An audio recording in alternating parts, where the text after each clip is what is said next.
In the year 1492, while Columbus sailed to the New World, something equally earth-shattering happened in Rome.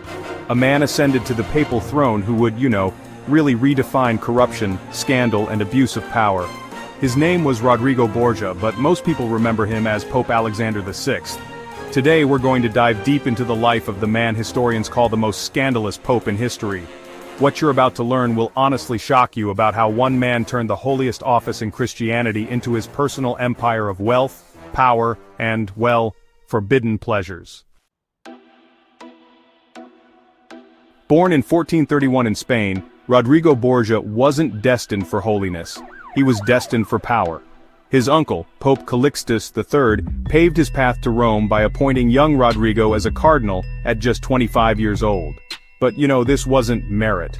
This was nepotism at its finest. By the 1490s, Borgia had absolutely mastered the art of Vatican politics.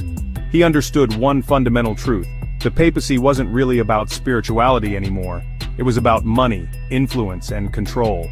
When Pope Innocent VIII died in 1492, Borgia saw his chance.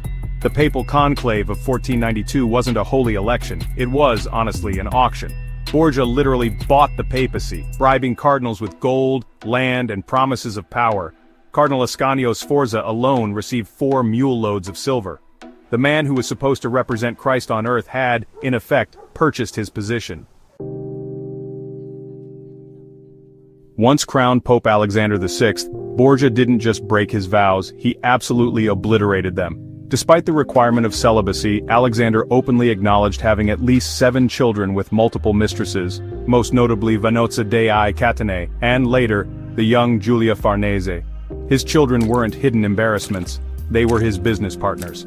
Cesare Borgia became a cardinal, then later a military commander who conquered territories for the Papal States through brutal warfare. Lucrezia Borgia was married off multiple times to secure political alliances, with her father allegedly annulling her marriages when more profitable arrangements appeared. But here's what makes Alexander truly unique among corrupt popes. He didn't just ignore church law, he rewrote it to benefit his family. He created new cardinal positions to sell, invented taxes on everything from marriages to funerals, and basically turned the Vatican into the Borgia family's personal ATM. Giovanni Burchard, the papal master of ceremonies, documented these scandals in his diary.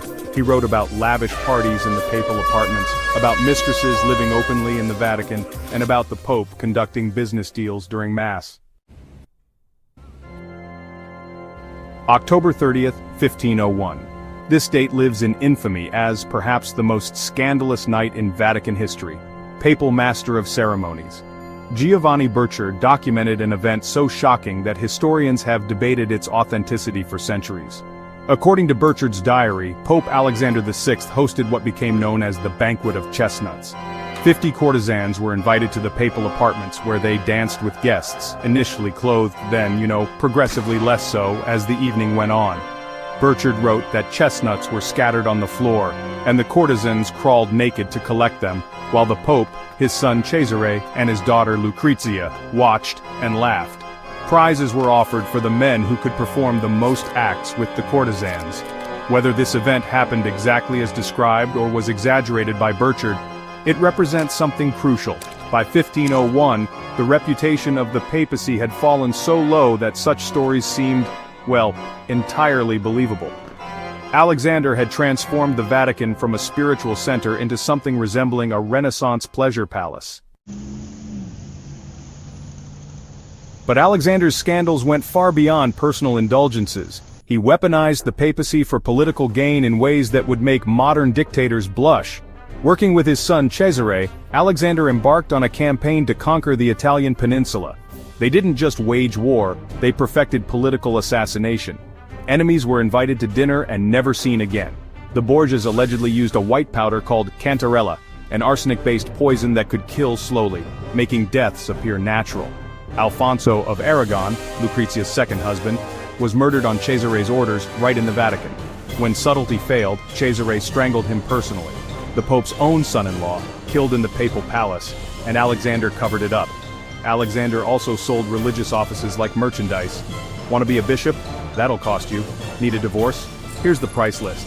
He created new cardinal positions specifically to sell them. raising money for Cesare's military campaigns. The papal bull Inter Caetera divided the New World between Spain and Portugal, but not for religious reasons. Alexander was Spanish, and this bull secured Spanish support while generating massive tribute payments to Rome.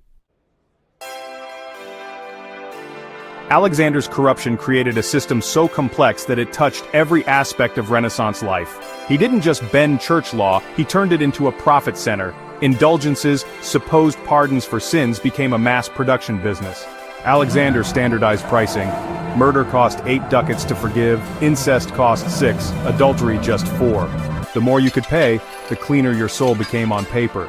He appointed his teenage son Cesare as Cardinal at age 18, making him one of the most powerful men in Christianity before he was old enough to understand theology. When Cesare wanted to quit the clergy to become a military commander, Alexander simply changed church law to allow it. Lucrezia Borgia wasn't just married for political alliances. She was appointed as governor of Spoleto, making her one of the most powerful women in Italy. A pope's daughter, ruling territories that should have been governed by church officials. Alexander created a protection racket within the church itself. Pay tribute to Rome and your diocese would be safe. Refuse, and you might find yourself charged with heresy or facing a military visit from Cesare's forces. By 1503, Alexander VI had ruled for 11 years, transforming the papacy into something unrecognizable. But his web of corruption was about to collapse in the most ironic way possible. On August 6, 1503, Alexander attended a dinner party at Cardinal Adriano Castellasi's villa. Within days, both the Pope and Cesare fell violently ill. Cesare recovered, but Alexander died on August 18, 1503. Rumors immediately spread that the Borgias had been poisoned by their own methods, that they had drunk from cups intended for their host, falling victim to their own assassination plot. Whether this is true or they simply contracted malaria, as some historians believe, the symbolism was perfect. The Pope who lived by poison, died by poison. Alexander's death ended the Borgia dynasty overnight. Cesare, still recovering, couldn't maintain control. Their enemies closed in immediately. Within months, everything Alexander had built for his family crumbled. The College of Cardinals, desperate to restore credibility, elected Giuliano della Rovere as Pope Julius II, a man who had fled Rome during Alexander's reign and returned, determined to undo everything the Borgias had accomplished. Pope Alexander VI died having fundamentally changed the papacy forever. He proved that even the highest office in Christianity could be bought, sold, and perverted beyond recognition. His reign forced the Catholic Church to confront its own corruption, ultimately contributing to the Protestant Reformation that would split Christianity forever. Martin Luther's 95 Theses, posted just 14 years after Alexander's death, specifically condemned the sale of indulgences that Alexander had perfected. Today, Alexander VI stands as history's ultimate cautionary tale about unchecked power. He showed that when moral authority becomes a commodity, everything sacred becomes profane. The man who claimed to represent God on earth instead represented humanity's capacity for corruption, greed, and the abuse of trust. In trying to build a dynasty, Alexander VI ultimately helped destroy the absolute authority of the medieval church. Perhaps that's Alexander's true legacy, not the scandals, but the lesson that no institution, no matter how sacred, is immune to corruption when power goes unchecked.